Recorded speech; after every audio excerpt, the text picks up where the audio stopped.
Hello, everyone. It's Sinead Whelehan, and this is the latest episode of Barbara Lamb School, otherwise known as Barbara School. This is episode 8. And today, Barbara is going to be doing a part 2 of her experiences with what she calls her big voice. And I think this is something that many of us can relate to. You know, that voice that we have that guides us, that tells us what to do at the right time, or, it kind of acts as our conscience or our guiding force in life, but somehow feels like it's not entirely us, that it could be coming from somewhere else, perhaps someone, a guardian or a ghost, a family relative, or however you interpret it. It's individual for each person, their experience of what that big voice is like. But we all have that experience of hearing that every once in a while. And the difference is just, do we listen to it or do we not? Many of us don't listen to it. We don't live in a culture and society where we're taught to do that. So Right. that, right, yeah. So Barbara, we wanted to hear more about your experiences with the big voice because it has really changed your life and shown up in so many pivotal moments throughout your life to help you stay on the path and lead you to where you are now. So please, Yes. by all means, feel free to dive in at any point you'd like to start. Okay. Well, I grew up not with any mention of guides. And so I didn't know about it until well into adult life. And then I began hearing lots and lots of people talk about their guidance, or some people, clients of mine would say, oh, well, my guides told me to do this, or my guides advised me about that. And I was hearing that from so many people, and I thought, oh, that's interesting. I don't have that experience. I don't think I'm being guided by anything. Hmm. But in more recent years, I've been sort of taking some stock of my life and realizing, wow, that must have been guided. And that next step, I never would have known about that, never would have taken that step if I hadn't heard that big voice in my head, I Mhm. call it. Well, by now I have looked back and realized that there are many instances when I was at an important juncture point in my life, in Mhm. my development, actually, and in my work. And this, what I call the big voice in my head, which was guidance, I'm sure, um, would prompt me to do a certain thing that turned out to be really, really important that I did it. And Mhm. so my messages have always been very quick, just a few words usually, very much totally to the point, Mhm. no fluff, no explanations. But when I have followed it, it really has helped me to advance as a person, and also to help me to develop the work, all of the regression therapy work that I'm doing currently. So I told some examples last week, and I will certainly tell some more this week. I'd like to uh, take us back into Egypt again.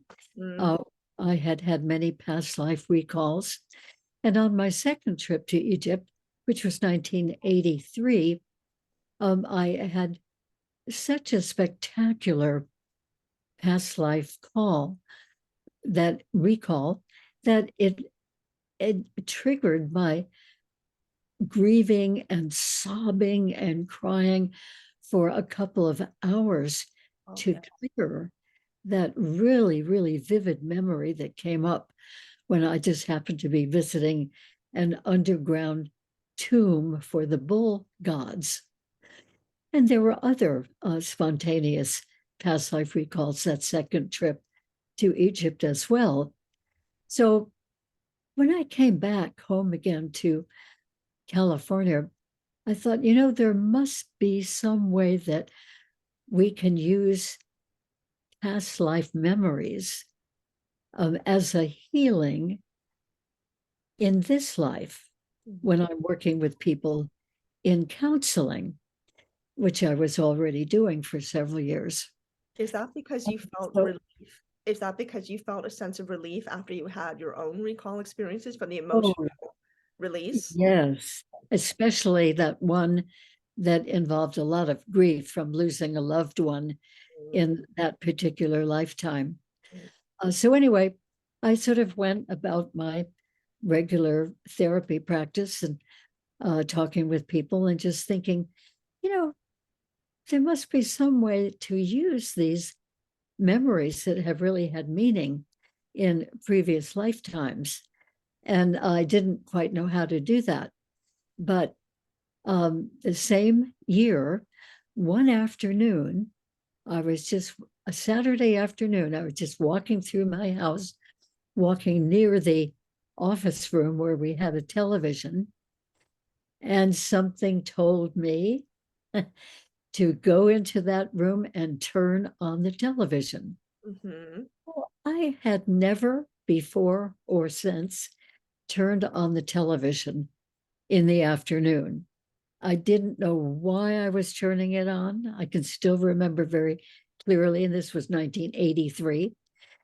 And right there on the channel that was already on the television was a workshop of a woman named Dr. Helen Wambach, and she was regressing people, hypnotically regressing people to many different lifetimes. So, of course, I stopped everything and watched. Oh, there is a way to work with this. Oh And my it's called regression, which I had not really been aware of before that. And I watched her guide people through a couple of different lifetimes. And I thought, wow, I could do that because I'm already sometimes working with my clients and some what I had always called deeper work or deeper relaxation. So I thought, well, that's just great. I could learn how to do that. And then without any training at that point, I experimented with a couple of groups of women and had them all lie on blankets on the floor. And I did a group regression a couple of times, and not everybody had a vivid experience, but some of those people did. And then I thought, it would be wonderful to work with people individually so that we could really get into the details of the experience and I Mhm, could know what they were experiencing as they were experiencing it in mhm. the regression. So I sort of kept that idea in mind for a while. And then a few months later, there had been a woman who had been inviting me to come to her meditation group on a Thursday evening. And I sort of avoided it sometimes because I was still working with my clients to be too late to enter into the meditation group without um, interrupting the people who would be Oh, meditating. And sometimes it was just that I just did not particularly feel inspired to be in the home of that particular woman who mm. was inviting me. But one Thursday, I did finish my counseling clients in time. And then I thought, oh, yeah, that woman wants me to come for meditation. I don't think I'll go. And, but the big voice in my head said, yes, go to that meditation group. Well, okay, I don't know why, but I'm going. And that turned out to be extremely fortunate that I did go on that particular night because there was another guest there, a wonderful woman named Hazel Denning, and she had founded the Association for Past Life Research and Therapies. Oh my goodness. And we chatted a little bit, and she recognized that I was a therapist and I was doing some of that quote unquote deeper work. And she told me about past life regression therapy and that there are many therapists not only in California, but all over the world, a few here and there, but Wow. totaling many, and that they were doing past life regression therapy work in their psychotherapy practices. So, wow, this is what I've been wondering about. And I told her a little bit about some of my spontaneous past life recalls. And then she said, Barbara, you would be a natural for doing this work because you've had the experience of tasting, shall we say, your own past lives or some of them, and you're already a therapist. So come to our conference, which is just an hour away from where you are in Los Angeles. And we're having a weekend conference about this, about past life regression therapy. And we'll have quite a number, 100 or so, of past life therapists who will be there. And you'll get to talk to them and hear them speak and learn about it. So that conference was starting the very next night. And it just happened that I had a free weekend. Right. So Of I course, just drove by into the accident. conference, drove into the conference, thinking I was just going for the evening, Uh-huh. just get a little taste of this work. But I was so intrigued, so impressed with the quality of these therapists and the quality of their work that I stayed for the whole weekend, even without having brought a toothbrush or extra clothes or anything. Oh, wow. It was very compelling. And then that conference led to a training session starting a few weeks later. And I went to 5 years of training in past life regression therapy. And that really got me involved in this wonderful, wonderful aspect of my work, which for a number of years, well, many years actually, I incorporated that work in my therapy practice when it seemed appropriate. Mhm. Always was very, very enlightening and helpful. So the next big voice in my head happened at the very last module of that training, which was 1988. There was no higher level of training that was offered, so this was it. And the trainer, who was a woman I respected very, very much, she said at the beginning of that training module of 1 week, she said, those of you who are doing regression therapy need to know that it's possible that sometimes someone will come to you complaining about having been visited by some really different sorts of beings and being very startled by that. And some of them have sensed that they've even been taken away for an hour or two by those beings. This And is they my might be very confused and very traumatized yes. and need help to find out what happened when they were gone. Mhm. So that would be a very good place for using the therapy techniques that we had already been learning. So I was really shocked to hear that there were other beings that came and took people away. I had not heard of that before. And right after she said that, the big voice in my head practically yelled at me, emphatically saying, pay attention to this, Barbara. You will be doing this. Whoa. Yes. We had two double shocks. One was that such a thing was happening to some people. And then this insistent voice telling me that I would be working with this.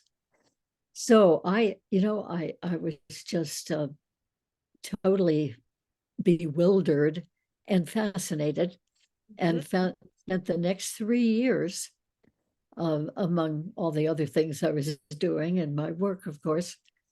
I was out there finding bookstores and magazine shops and anywhere, libraries, anywhere where I could find information about UFOs, which I had previously thought were very interesting science fiction, Right. finding out information about these aliens, these extraterrestrials, and most particularly about did they really come here and interact with people and affect people, take people away for a short period of time. And so I was finding a little bit of that, and I was hearing people give lectures at the Whole Life Expos that I was going to, where they have many, many speakers.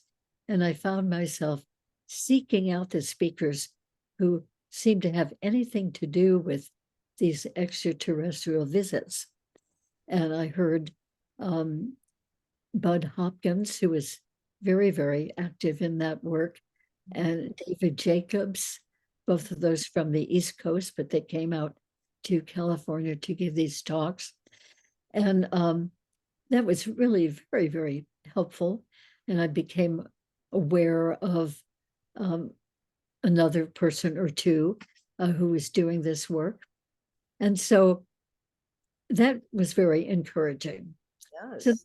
so 3 years after hearing the trainer say that and hear the big voice in my head, one day I was in the shower, and that's just a really wonderful free thought time for me. And then I had the thoughts in my own mind that, if anybody would ever come to me for that reason, that they'd had visitors of that sort, I could manage that. I could handle that. I could do the same regression therapy techniques with them that I did with people taking them to past lives. And so, yeah, I could do that. But I didn't really think anybody would come for that. But it was just a very interesting thought that, yeah, okay, I can feel confident about that. Well, 2 hours later, that morning, I was in a metaphysical bookstore, and the lady behind the counter said, "Oh, aren't you Barbara Lamb? Don't you do regression work?" I don't know how she knew that, but she did. And she practically begged me to work with her 21-year-old daughter who was having these visits and knowing that she was being taken away. She was always returned, of course. And she was highly, highly traumatized and had quit her part-time job, had dropped out of college, was wanting to sleep between her mother and father in their bed for a feeling of safety, which of course they got tired of. I mean, here she was 21 years old, and a wonderful, lovely young woman. And so I did work with that daughter, and after 6 sessions and 6 regressions to different extraterrestrial experiences that she had had, she came in and said, "Oh, I am so okay with all of this now. And my boyfriend and I are going to move to a cabin in the outskirts of town, which was really wilderness." Wow. And I pointed out, well, if you're living in wilderness, you've been living in a suburb, but even if you live in a wilderness, there's a very, very good chance that you're going to have more of these extraterrestrial experiences. And she said, "Yes, I know, and that's really okay." And my Wow. friend's okay with it too. So, in other words, she had gone in just 6 sessions from extreme, almost dysfunctioning trauma to feeling confident and taking on a new lease in life and feeling even welcoming of those unusual visitors. So that was was really extremely helpful.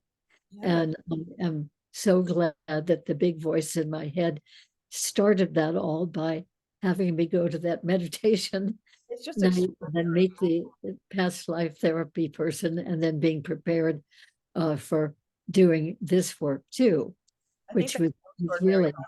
Like actually that chain of events, that's a very specific chain of events that you just outlined. That is my favorite story of yours because it's just remarkable. Like the fact that you're in the shower, and it's funny, by the way, how many people have contact or have, experiences in the shower or while they're in water somehow in the bath.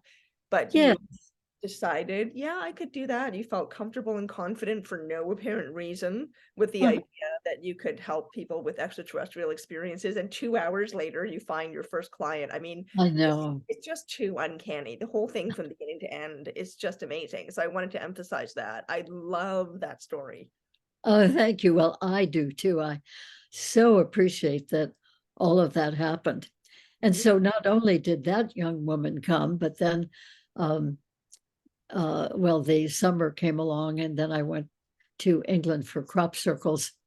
Yes. And when I came back, another person contacted me who was wanted to refer somebody she knew. Now that woman who called knew that I was a therapist, and she might have known that I was doing past life therapy work too. But anyway, she referred another client who had been having these extraterrestrial visits, and then another, and another, and another. So that first year, I think there were about 6 different people. They all happened to be women who were having these experiences, and somehow found their way to me. I was not advertising that in any way whatsoever. Just a And then people started asking me to speak at their groups oh, that yes. they were part of, thinking, well, this is really very interesting and people should know about this. And then from those groups that I was speaking at, there would be more people who would invite me to speak at their groups. And then some of those people in the audiences would hear me talk about other people's experiences with extraterrestrials without mentioning their name or giving any clue about the identity of those people, keeping that private, but sharing what had happened uh, to them. And then sometimes somebody, oh, maybe one or two from the audience would come up to me afterwards and say, I'm having those experiences too. And I've never found anybody to talk to about it. Mhm. Could I come and have a session with you? And so that's how it grew. That's And so now it's been several thousand, probably 6,000 or so regressions that I've done with people, just simply to extraterrestrial unbelievable. encounters. And not that many people, but some of them, have had 5 or 10 or 20, 30 or 40, 50 regressions, some of those people. Some people just come for one, and that seems to be enough for them to answer a lot of questions. So I think that that guidance has been just fantastic. Oh, You yeah. know, I really appreciate it, however it comes. Right. What's amazing is that not only did you get the guidance to do this, but that so many people, as you put it, just found you. It's like they were guided to you. So not Yeah. only were you being guided, but people were being guided to you. I mean, that's undeniably support for yourself Well, and for your clients. It's amazing. absolutely. And many people, especially in those earlier years in the 1990s, would say exactly that. They'd say, they'd call on the phone and they'd say, I have been guided to call you. Wow. And still all of these years when those things would happen, I'd think, wow, that's terrific. They get guidance. I don't think anything like that happens for me, although it had been, obviously, and Of I course. just did not recognize it as guidance. I didn't relate to that. I was happy for them, but just, didn't relate that to myself till much later. So Funny. now I'd like to switch gears away from the career path and talk about a very important thing that happened in my personal life, my romantic life. So I had been, this was in the mid 1980s, I had been divorced and was having a few years on my own, and thinking that I would never want to be married again. Um, but I would, welcome having a nice relationship. That would be fine. And I, in fact, was in a relationship with a man at that point, and he wanted to be married, and I didn't. I mean, he was wonderful. I loved him a lot, and we had a really terrific relationship, but I just didn't want marriage. And or at least I couldn't see it at that time. Uh, so during that phase, I had a friend who lived in Topanga Canyon in Southern California, and she knew me very well, and she was going to have a gathering of 18 people to talk about creative arts therapies, which we all were involved in one way or the other. And the gathering was going to be featuring a man who was visiting from England, who was a real expert in one aspect of movement work, which all of us in this particular group were involved in as movement therapists. And so there was a specific date set about a month ahead, and a specific time and at her home. And as the time grew closer, I was thinking, maybe I won't go to that. And it won't matter because there'll be, 18 people there. It'll be okay if I'm not there. And because I was spending the weekend that this event was going to happen on Sunday evening. And I was spending that weekend with that man I was having a relationship with up in Santa Barbara. And so I called my friend and said, I'm going to stay up here in Santa Barbara because the man I was in relationship with was just very, very eager to have me stay that particular time. And I wondered why. Later, I thought he must have had an intuitive sense that this was not good for me to go to this party. Anyway, I got out of staying with him because the big voice in my head said, no, go to that, go to that. And he was saying, no, why don't you just stay over another day or so? And this voice kept saying, no, you've got to go to that. You've got to go to that evening. And so I did go to that evening. And that's where I met that man visiting from England, who became my second husband, and with whom I had 29 absolutely wonderful years until he passed away. So that voice in my head, I am so glad it was insistent, because there probably would not have been another occasion for my meeting that particular man. I'm Oh, also here glad. on a like a 2-day visit.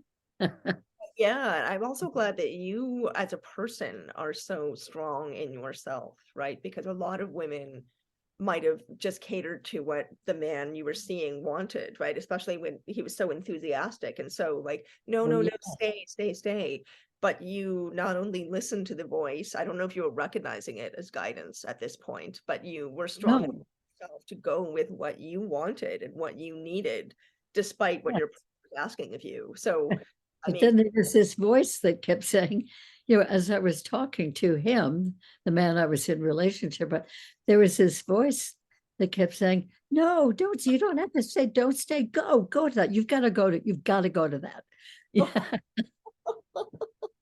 it's like your Which body's older is sister. perfect that I did leave and did go to that. Oh my goodness, it just absolutely fantastic.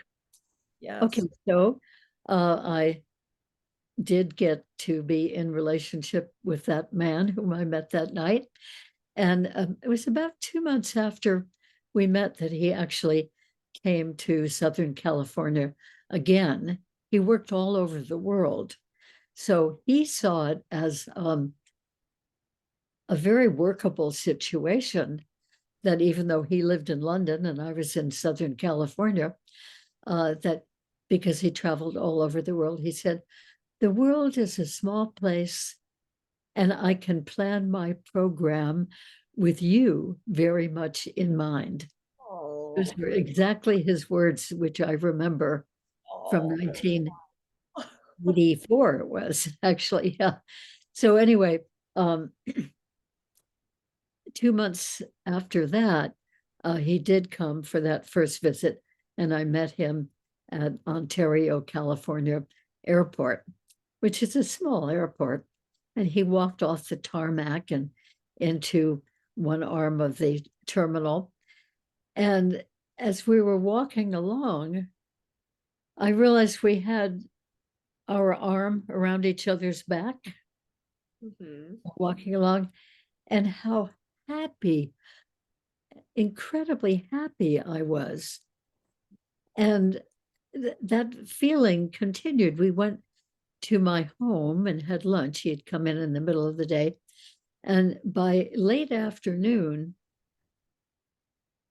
I realized, to my surprise, that I loved this man, Oh, and wondering, how could I be so sure about really loving him this soon? mhm. And the big voice in my head said, yes, yes, this is right for you. Oh, wow. Just again, clear, clear and succinct and brief. And we did go on, and within a month or so, we were planning our wedding. So that really went along very quickly like that. Um, So just that's so romantic, Barbara. wonderful, happy thing. Oh, yeah. And then in 1990, I went to a whole life expo again, and I noticed in the program guide that there in when it was describing one of the lectures coming up, there was a little photograph of a funny little design, whereas there would usually be the photograph of the speaker of that particular lecture. Anyway, I looked at that little picture. Oh, what's that? And then I read the title of the lecture coming up, and it said something like Mysterious Patterns in the Fields of Britain. And immediately thought, oh, and the big voice in my head said, you're being communicated with from beings out there. Oh my gosh. Now, I didn't know yet about beings out there, Okay. except for what that past life therapy trainer had mentioned. Okay. And the little bit of reading that I had done and hearing a couple of speakers. But at that point, I didn't know for myself that that was really true. But that was the voice, the thought, pay attention to this. You're being visited by beings from out there. And I had the sense of out there in the sky, out there in space.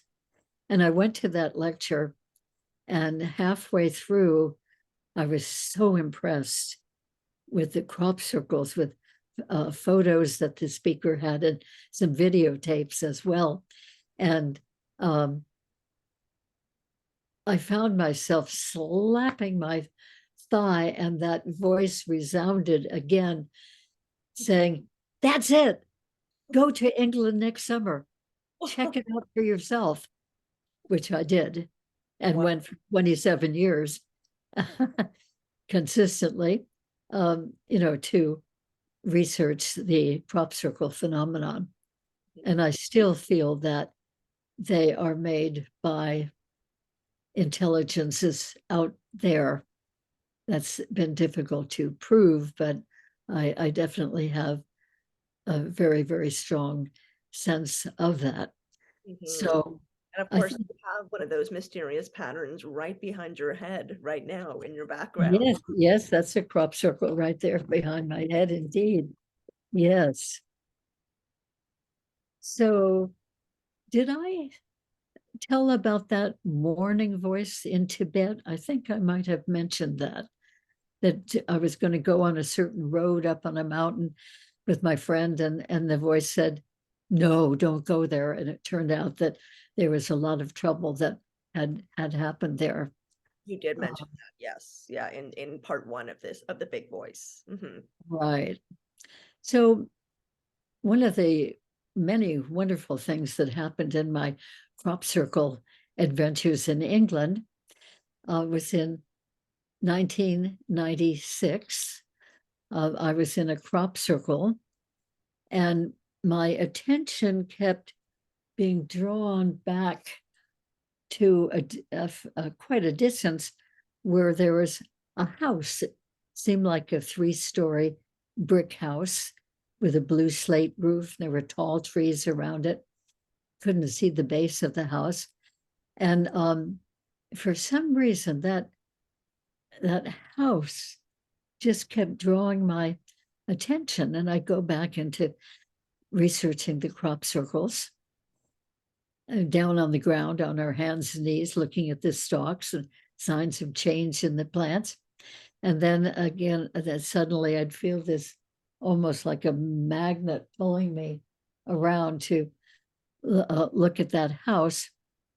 And suddenly I realized, oh, that's the back of the house that I lived with my current husband in my previous lifetime.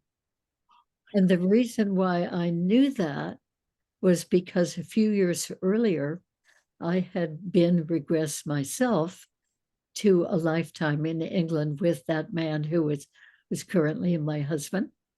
And we had a very nice life in a very, very nice manor house there. And during the regression, I'd gotten lots and lots of detail about that house, the inside and the outside and the grounds all around the house. Goodness. And so once I recognized that, oh, oh, that's the house where we lived. No wonder I felt so happy and familiar with this particular territory, Oh, which I had come to for crop circles, because lots of crop circles happened around that area. So, oh, I thought, oh, wow, that's wonderful. So a couple of days later, some English friends heard about this. I shared that, and they drove me in their car through the little village, and we kind of wound around one little road after the other, and finally found this house. And we got out. All the details of the property and the house itself were exactly as I remembered them from the regression. So I am sure that that is the house that my current husband and I had lived in our previous lifetime, and had a very, very interesting life. So that was a sort of a different kind of guidance, or Uh-huh. it came in a different form, in the sense that it wasn't words in my head that were pulling me to look over at that house and recognize it eventually. It was just more of a physical feeling of being drawn around to look at it. But I think there was a good bit of guidance in Uh, that. I think that was guidance, or I wouldn't have looked, I wouldn't have noticed.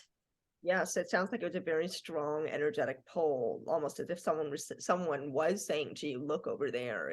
Like it had the same feeling as if Yeah, somebody. Do you right. have any memory, like when you were in that past life? Do you know if crop circles were involved in that life that you had? Okay. No, no, no. It was country, even more countrified than it is now.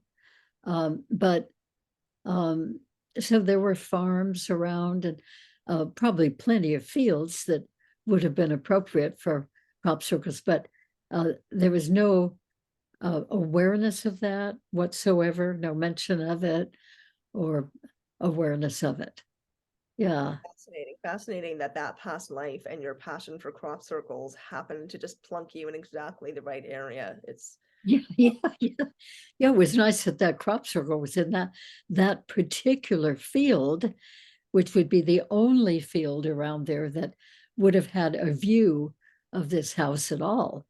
my So goodness. that was really a lovely thing. Wow. Oh my Yeah. God. Please go on. I know you've got another one for us. Yes, yes, that's right. Well, this one was in 1997, and I was I was driving at midnight by myself Mhm. from Santa Barbara, California, back to Claremont, my home. And it was normally a 2.5 hour drive that I had done many times, and totally knew the way, totally knew the timing, the distance. And I had gotten into the car and locked the doors up in Santa Barbara for that drive by myself, and was driving along the freeway heading south. And that's when I noticed that there were no other cars on the freeway, either in front of me or in back of me. And I saw a big circle of light. I think I've described these on one of these sessions. Yeah. Circle of light off the coast. Anyway, that's when um, it turned out that after I got past what I thought was a big trailer truck, but really wasn't, it was really Yes. a UFO, which I did not realize at the time. And the windshield got cracked. Um, it, and there was looked like some sort of wire or something stretched across the windshield on an angle. And the windshield filled up with a bright peachy pink colored light, and the windshield cracked right in front of my face. And that's when I wanted to slow down and stop and then back up and ask the people at the far end of the truck who were changing a tire, I thought, um, ask them what was going on, because my windshield was suddenly broken. What were they doing? And that's when the big voice in my head absolutely yelled at me and said, "No, don't slow down, don't stop, don't go back. Just keep driving, driving, driving all the way home," which is what I thought that I did. But actually, at that point, without my being consciously aware of it, I and my car were picked up and taken into a UFO craft Mhm. for a very interesting, enlightening experience. That voices in my head um, kind of went along, I think, with what the beings wanted, which was for me to have the experience and not be aware of it. Right, and be as relaxed as possible, be distracted, think that you're driving. Yeah, okay, that makes sense. Yeah. And the beings knew that I was going to be having a very, very busy weekend starting early the next morning, that I would be driving an hour to go in and be a speaker at the Whole Life Expo. and and then I would be leading a workshop the next day and on a panel discussion that weekend. So I think my inner voice, my higher voice, my guidance, and the being, the main being there, knew that, and knew that, okay, I just, in good confidence, as you say, relaxed, would be getting home, going to bed undisturbed, having a good night's sleep so I could be ready to do that whole weekend. And, Mhm. and in the meantime, this great experience was happening without showing a period of missing time, Oh, which was amazing. So I didn't think something had happened to me personally. It had happened to the car huh. with the crack in And the window. was it during the regression that you had with Dolores Cannon that you found out what had actually happened? Yes. Okay. Yes, yes. In fact, Dolores Cannon, I did two regressions a couple of months apart from each other, to the details of that same experience, because that being was very, very talkative and gave us loads of information, and even offered to do it again, which is why we had the second regression, Oh which my I God, thought was really, really wonderful of him. that But is really that big cool. voice, that big voice in my head was so incredibly loud, Yes. he said, Yes. no, You've don't slow down, don't stop, don't go back, just keep driving, driving, driving all the way home, which is what I thought that I had done. I did eventually do that, but after the abduction, which I had not been consciously aware of. Yeah, it's just bonkers. And I mean, you have said many times that the voice, and you know that I've had a similar experience with mine, right? That the voice comes with such complete confidence, firmness, directness, but also yeah, with warmth and with this amount of energy and kind of gravitas, right? That it's undeniable. yes, You have to pay attention to it. It's vehement. You know, it's so strong. It's kind of parental in a way. That's at least how I experience. Yeah. yes, it's not mean No. or demanding, but it's very, very insistent. Mhm. It's like there's no other option here. Mhm. This is clear, and you can trust this. That's the sense that I've had. Trust me. Keep driving. you I know. was just gonna say, I was just gonna say, there is a feeling of, at least for me, great comfort and trust and caring that comes with it, even though it is very strong, very vehement, very direct. I guess Yeah. that's why it feels parental. It's kind of like the ideal parent, the one that's always looking out for you and does not let you get yourself hurt or into awkward situations, like really wants to keep you safe and keep you on the right path and support you. And it's really wonderful guidance. So yeah, I recall you saying many times how firmly it comes across and how Yes. just feel compelled to listen as if you don't really have a choice. Right. Because Yeah. my thought isn't usually that um, clear and insistent. My own thoughts, I'll consider this, and then I'll consider that, and then I think, oh yeah, then there's this other possibility, or else we could do this, But with that voice, it's not me. I mean, because it's it is so directed and and so insistent. So just one more that I would like to share today, and this happened in about 2003 or so. Um, and I had already been involved since 1991 in doing lots of regressions with people to their extraterrestrial encounters. And I knew about, quite a variety of beings that people had been having these experiences with. So one day when I didn't happen to have anybody there as a client, I was alone in the house, and I walked from my study room. I was going to go through the living room into another part of the house for some reason. And when I went into the living room, there was somebody there. And I was very surprised because I always keep the doors locked when I'm there alone.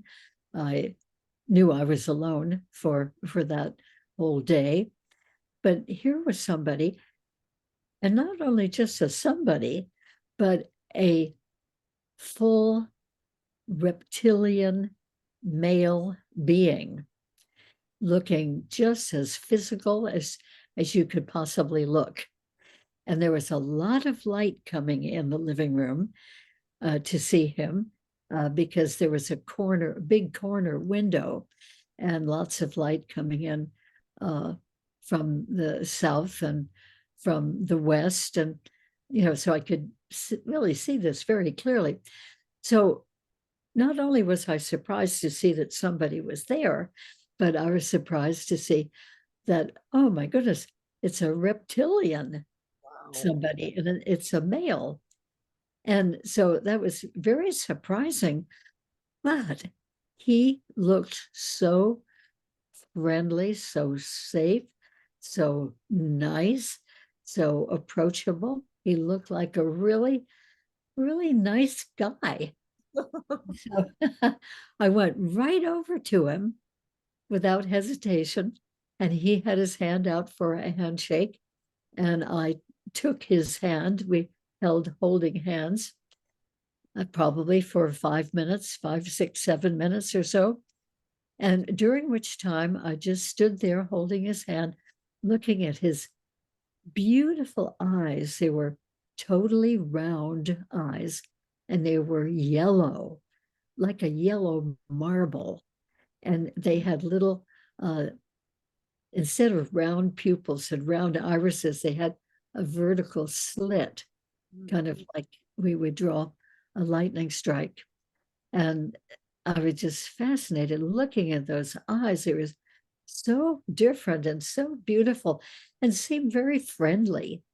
And then with my peripheral vision, I was looking at the shape of his head and these very muscular shoulders that he had, and the coloration, the variation of colors, greens and browns and tans, and in his skin, and the texture of his skin, which is certainly different than ours.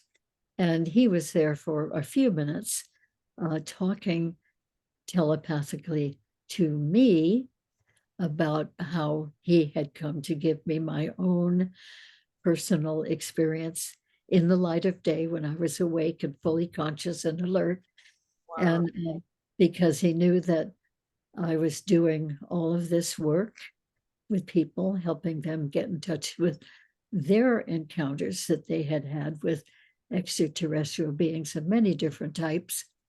And he knew that sometimes when I would be away on one of my world trips, I'd be away for 4 weeks or 5 weeks, and that during that time, focusing on such different things, that I had the thought once in a great while, oh, I wonder if all of that could be really, really, really real.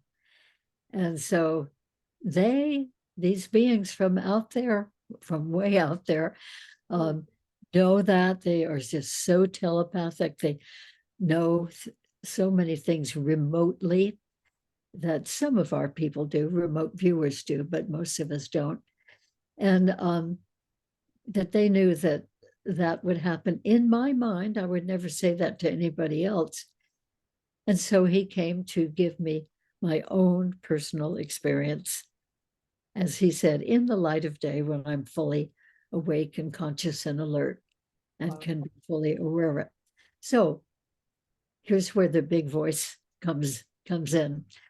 Um, After speaking for a few minutes like that, and I was just taking it in. I don't think I said anything to him, but eventually he just was gone. My hand was still out there in the handshake position, and he had just poofed. He had just vanished.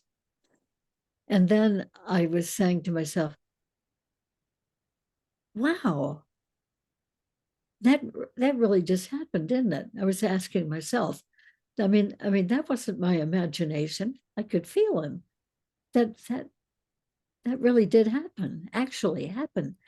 And the big voice in my head said, yes, you can count on it. Oh yeah, I remember that. It's real. Mhm. So that was very, very reassuring. Very confirming. Did you Yeah. know what a reptilian looked like? I mean, I'm kind of amazed that even though he was giving off this lovely vibration and looked friendly, you're still looking at a creature that is unlike anything humans are used to seeing by far. So Oh, I'm yes. fascinated that you didn't immediately go into a kind of shock. I think our brains somehow just don't know how to compute when we see something like. So it's sort of Right. fascinating that you didn't have that happen. You just went right up comfortably. So did you already know, had you already seen, I don't know, even an artistic representation of a reptilian, or did you know what they were? I knew what they were, and I had seen many pictures, depictions, paintings, and drawings of them that other people had done and who had had experiences with them, and heard um, quite a lot about them in descriptions during regressions when I was regressing somebody who was having an encounter with a reptilian. Yeah, so I knew immediately what it was. Um, but part of my surprise, other than of course his being there, that was the big surprise. And how Yes. did he get in? You know, and also how did he get out? Yeah. But anyway, part of my surprise was that he just seemed so safe and so friendly and so nice, just like, once in a while we probably all have the experience of going somewhere and seeing a person we've never seen before, and we just maybe lock eyes with that person for a little bit and just have a sense that, oh, that's a wonderful person, I'd like to know that person. Mhm.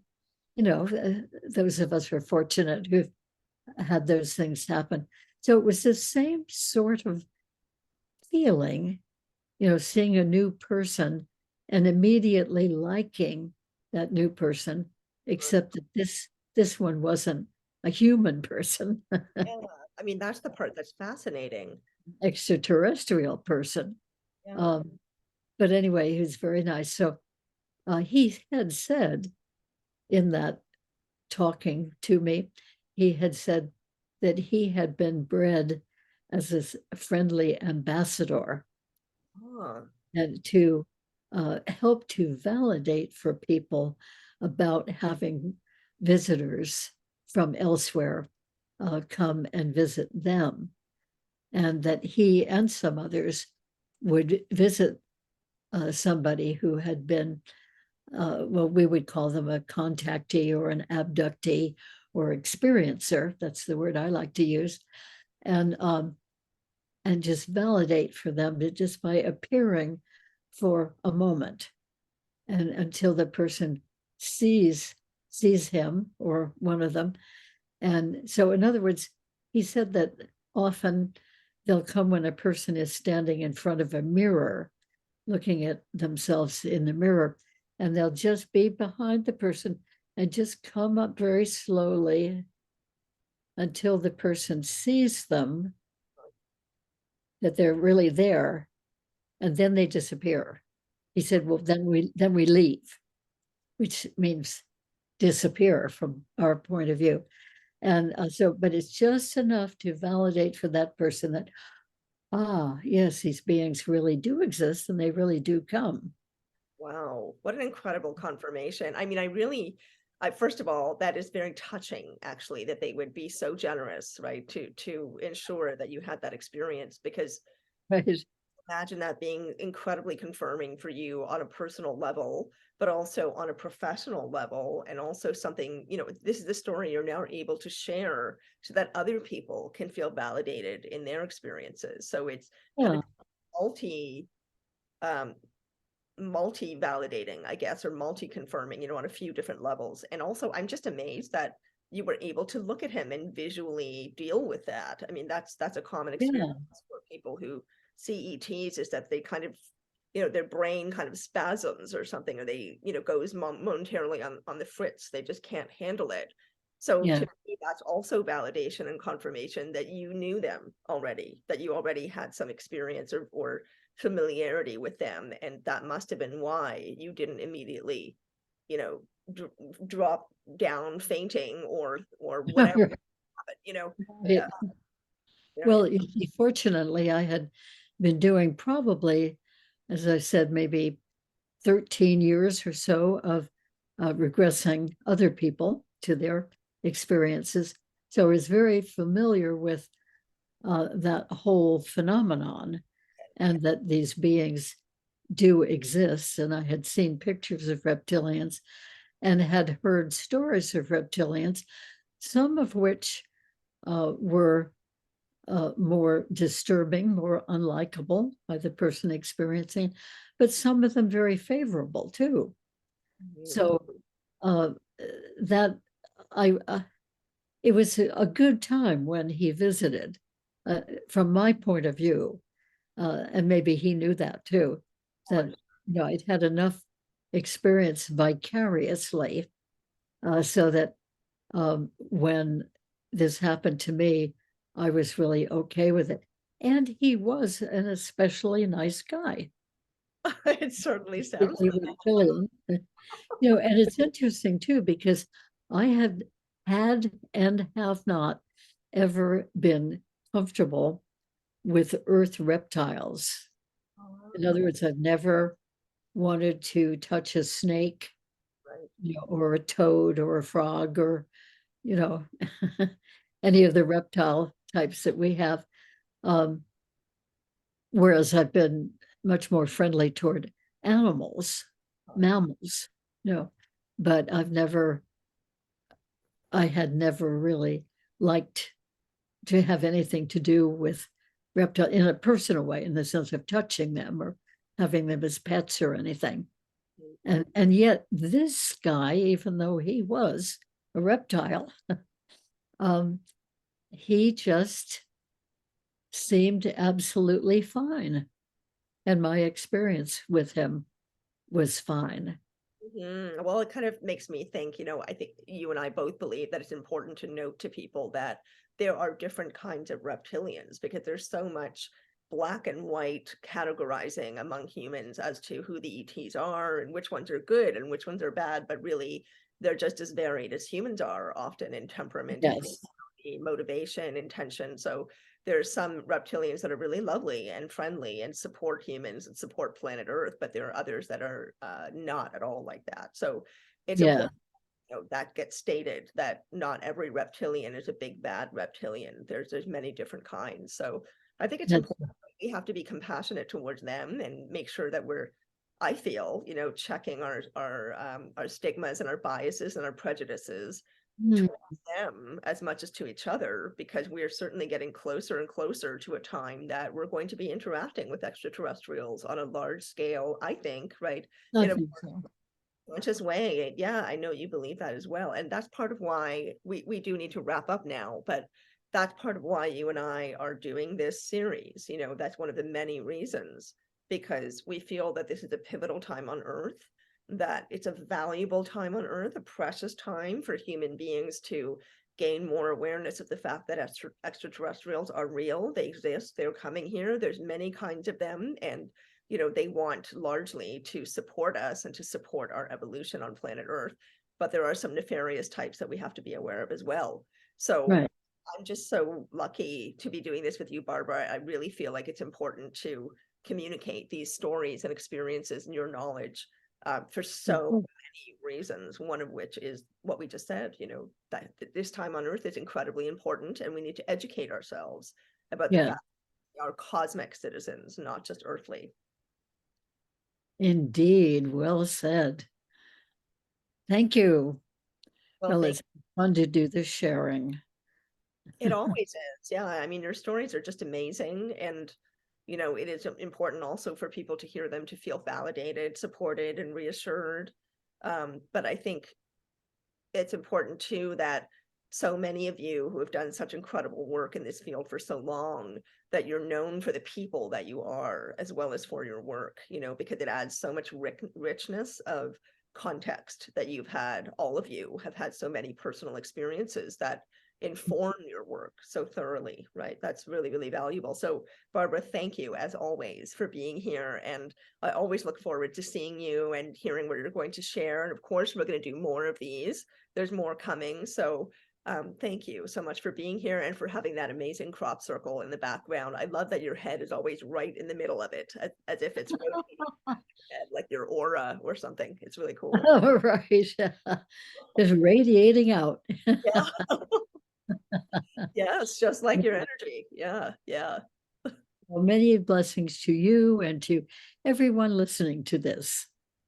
Ditto. Yes. Thank you everyone for listening. Thank you for coming to just share in Barbara's knowledge, her wisdom, her experience, her life experience, her personal life experience. And as always, please like and subscribe, share with your friends, come back for more, let us know what you think. And below this video, as always, also, you will find the link to Barbara's website, the link to her books, and there's tons of information about her online and her work. Also videos that she's done of lectures and talks that she's given. You can find them on YouTube. So if you want to learn more about Barbara's work, there's lots out there, but to me personally, this is currently the best place to come, I think, to learn about you. I'm slightly biased. Thank Of course. Thank you.